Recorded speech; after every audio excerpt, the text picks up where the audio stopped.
1-800 You Better Call Saul. This is the first episode of many episodes I hope to review, and this is a start of a very, very good series because I miss the Breaking Bad. I really miss Breaking Bad a lot because that was a really good series and by far one of the best live-action series I have ever watched. And to see how we now have, like, some form of spin-off series that expands the universe of Breaking Bad, it makes me happy to see this series finally airing. And what's even more shocking is that we're actually gonna have a double episode. For instance, tomorrow, or technically today, since it's like 3 o'clock in the morning, later today, later at night, we're gonna have episode 2 of Better Call Saul airing. So this is very good. I'm really happy to see how we're gonna have 2 episodes, because that cliffhanger at the end of this episode, oh, that's a bitch. Ooh, I'm not a big fan of that cliffhanger. Ooh, no. So, Tuco pops up at the end.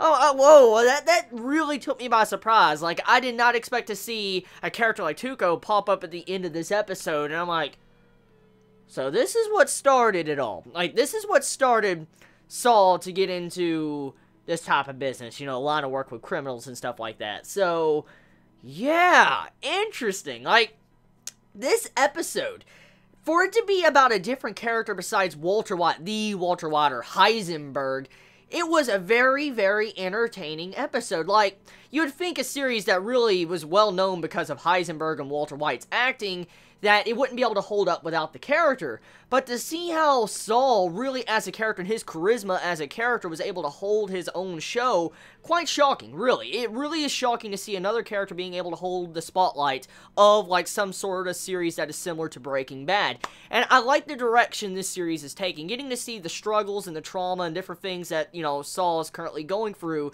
in this series.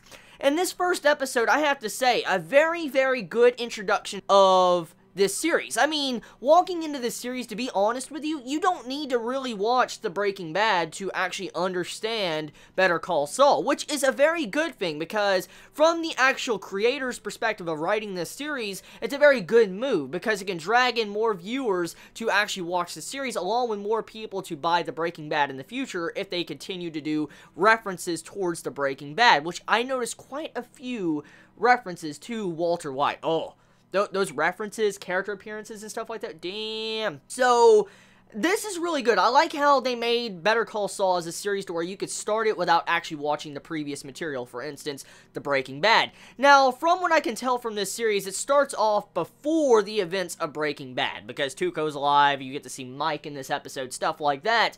And so, this series can be watched without the Breaking Bad. So, moving past that, the thing is, at the beginning of this episode, it has me quite confused, because the beginning of the episode starts off with something very different from the rest of the series. Like, the beginning part of the episode, like the first 5 or 6 minutes or so, you get to see Saul in a situation where he's, like, working in, like, a cinnamon bun area or whatever. He's selling cinnamon buns, working as, like, some form of manager or something from what I can understand. But he's working in this, like, different area that he never usually works in. And at first glance, when I first saw this in this episode, I was like, oh, wait, is this, like, a flashback before he became, like, a lawyer or something?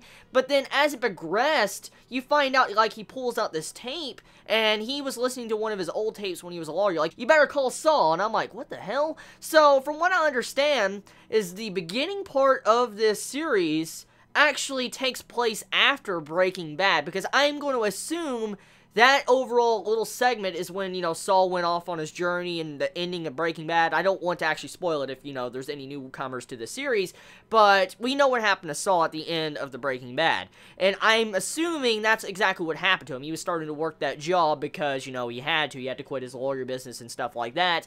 And he was just listening to that, reliving his glory days and when he was actually a lawyer.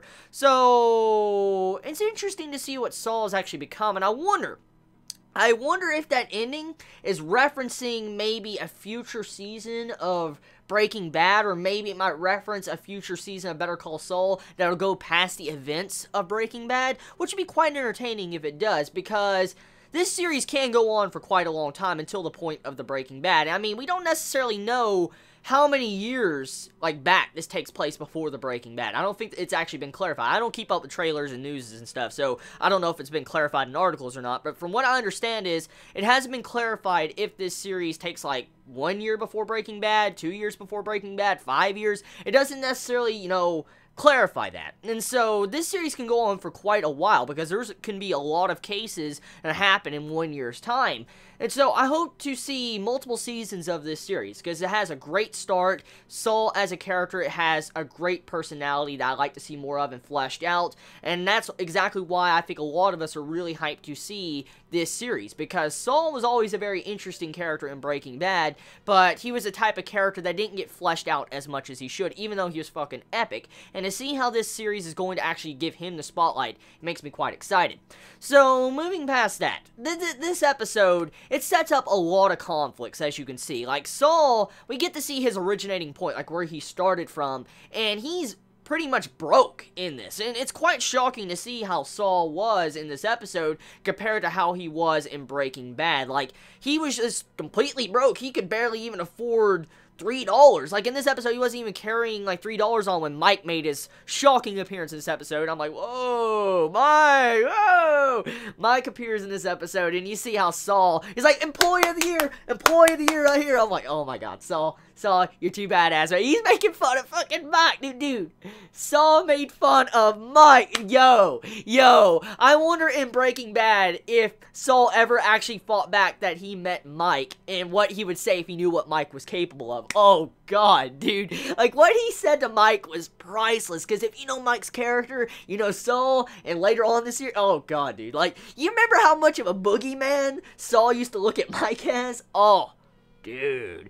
So, that overall conversation, that was definitely for the Breaking Bad fans. That was. And then there was another segment of this episode that was definitely for the Breaking Bad fans. Now, if you're a vivid watcher of Breaking Bad, you know the references in certain key moments of Walter White or Mr. White or Heisenberg, you will know the reference that Saul made in this episode. When you see the trash can with a dent in it, when you see Saul go about his day, you know, talking to everybody in that little, you know, building, and when he leaves, you see him starting to kick the fucking trash can, that was a reference to Walter White when he was in the bathroom beating the shit out of the dispenser, I think it was. Was it the dispenser? He was beating the shit out of the dispenser, and he dented it all up and all that, and you see him getting really angry in the bathroom. That was a reference to that scene from Breaking Bad. So to see how this series is referencing that, it's quite funny. It really is. I just hope that Better Call Saul doesn't actually live off of Breaking Bad. Like, I hope that Better Call Saul can actually deviate from the Breaking Bad and make its own fan base, its own hype, you know, its own reputation. Because right now, majority of people are watching, you know, Better Call Saul's Breaking Bad fans. And I just hope that Better Call Saul manages to make a name for itself. It doesn't have to live off of, you know, Breaking Bad. It doesn't have to leech off that popularity. I hope it can make its own fan base. But overall, first episode, nailed it. It was great to see Saul's character fleshed out. I cannot wait to see how the next episode is going to be later tonight. Cannot wait to watch that. I'm pretty fucking hyped for this. Like, oh my god, it's a really good series because there's a lot of potential to be had. So tell me your thoughts in the comments below. I mean, how do you feel about this series premiere of Better Call Saul? Love you all so much. Please be safe. Chibi out.